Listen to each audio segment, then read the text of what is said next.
Hi, I'm Carolyn Evans-Hammond and welcome to my tasting room. Carolyn's tasting room is where you can taste exciting wines with me. And tonight, for Valentine's Day, we've got wines you're going to fall in love with. There's something to appeal to everyone. The flight includes the 2022 Villablon Chardonnay from the south of France, the 2020 Boschendal, the Pavilion, Shiraz Cabernet Sauvignon from South Africa, the 2020 Sidewood Shiraz from Adelaide Hills in Australia, and the 2021 Caymus Cabernet Sauvignon from Napa Valley, California. Let's taste.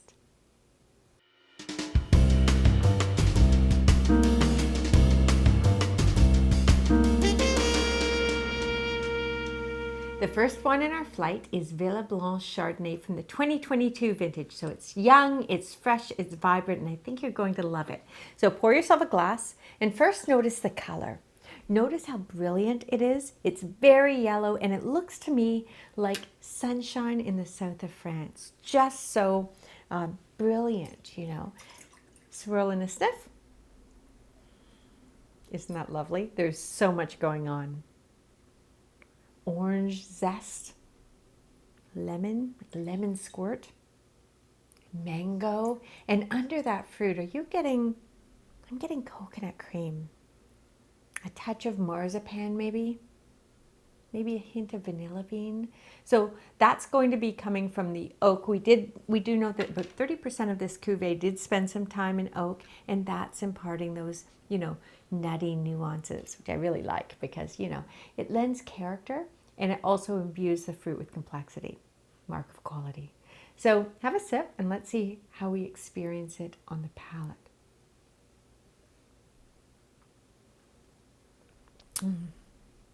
Streams in, light and lifted and radiant, and yet there's weight too. This is 13.5% alcohol, so it's a medium to full-bodied wine, and that means it's going to hold its own at the table, but there's no alcoholic heat at all at the back of the palate, and that's because there's so much fruit stuffing. But it doesn't taste heavy or too full, but absolutely, palate drenching, and it's cascading with everything found on the nose. Do you notice that? When it went in, you're getting the fruit, and then that recedes, and everything we found underneath the fruit lingers on the finish. So right now my palate is all about coconut cream. This is the kind of wine I'd love to pour with, something like a green Thai curry made with coconut cream, but you could also go French and serve it with bouillabaisse or just a nice piece of grilled salmon. Great, easy, but cocktail style too works with a, nibble of cheese or a handful of popcorn.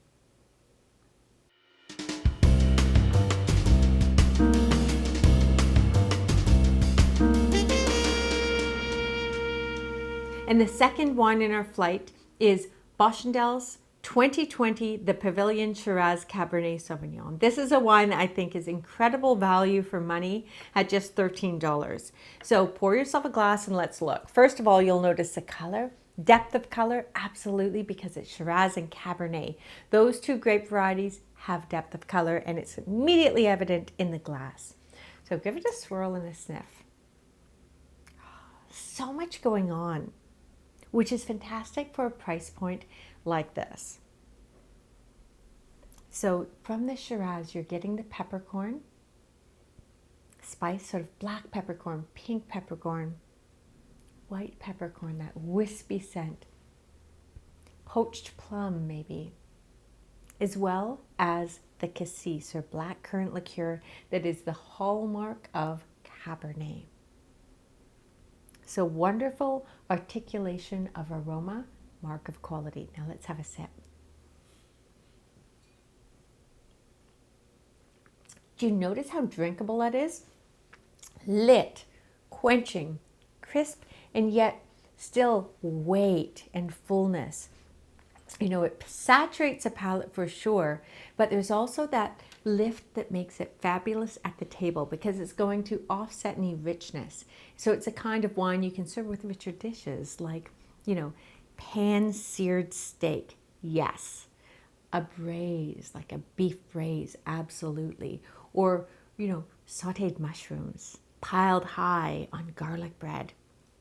Perfect, because this has a spike of acidity that's going to offset the richness, and yet there's enough flavor, nice tightly coiled flavor, that it's not going to get lost with all those full flavored dishes. So I think this is fantastic. Have another sip. Everything we found on the nose cascades on the palate for sure. And there's a real lovely mid-palate concentration. This is 14% alcohol, but there's no heat at all at the back of the palate. So it's drinking really well now, and it's bone dry. So it's not going to tire the palate at all, making it really food friendly, yes, but also something that you can enjoy and not worry too much about, only wanting a glass. You can have glass after glass of this and really enjoy it. And it lingers too on the finish. For me, I'm absolutely getting salt and pepper, white, pink, and black pepper, seasoning the palate and bridging to that bite of whatever.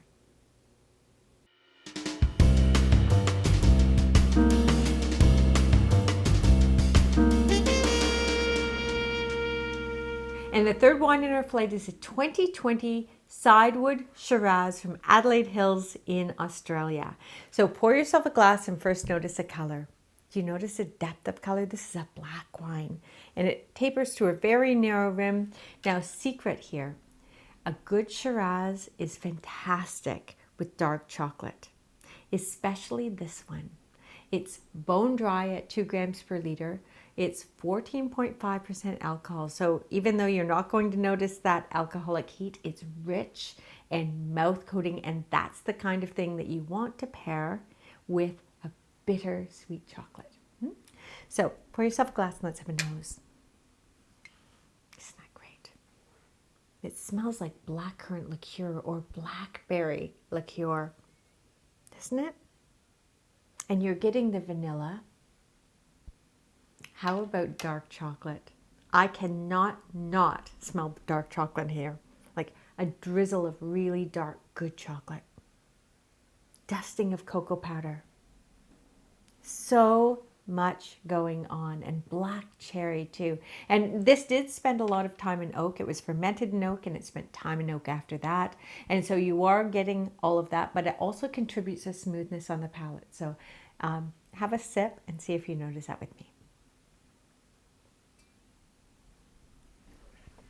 Just silky. It unfolds like, bolts of silk textiles. Lovely, fantastic.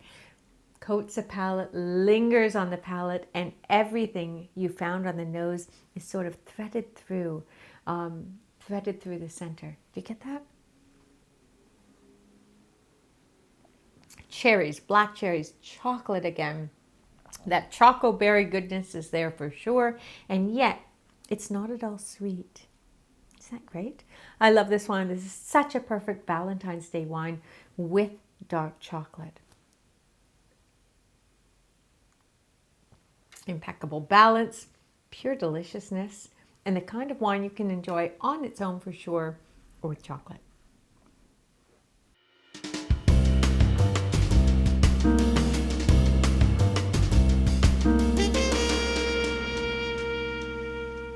And for some people, Valentine's Day wouldn't be Valentine's Day without a Napa Cabernet. So if that's you or someone you love, pour yourself a glass and let's taste the 2021 Caymus Napa Cabernet. Notice the color. Now this Cabernet we know has depth of color, but the depth of color in Napa Cabernet is always quite intense. And that's absolutely evident in the glass. And if you swirl, you notice the legs draping down the inside of the glass quite evidently. And that is a mark of, just how much weight is in this glass. This is 14.6% alcohol according to the bottle. And so we know there's weight here. So give it a swirl and let's give it a nose. Isn't that beautiful?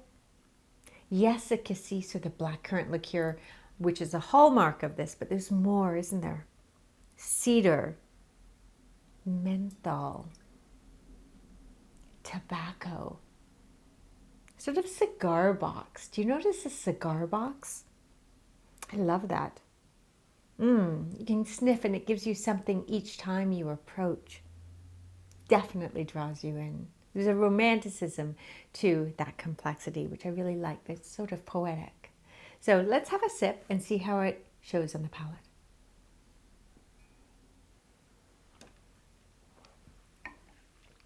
Is it not quite as brawny as you expected? There's elegance here, finesse too. And yet we know there's power because none of that alcohol shows through at all. And that's finesse for you. So even though there's power, you don't notice it. It's like the iron fist in the velvet glove. And that's what Caymus does beautifully. So have another sip and let's see what we're getting.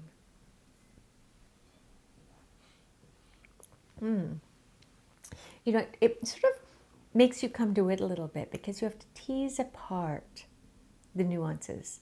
Yes, there's blackcurrant, more blackcurrant than blackcurrant liqueur at first, and then you're getting the notes of the cigar box for sure. Did you get that?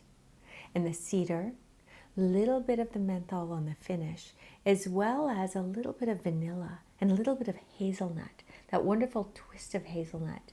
I love that. So there's lots going on, as you'd expect from Napa Cabernet.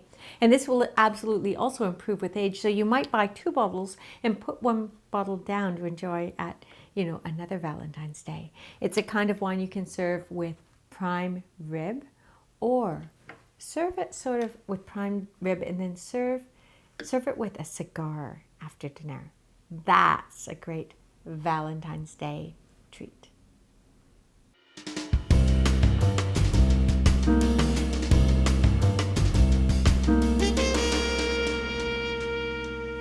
So there you have it, a flight of fabulous finds for Valentine's Day. Which one are you going to pick up to serve? Let me know in the comments below, and don't forget to like and subscribe because I'm coming right back with another flight of delicious wines here on Carolyn's Tasting Room so you can drink better and learn how.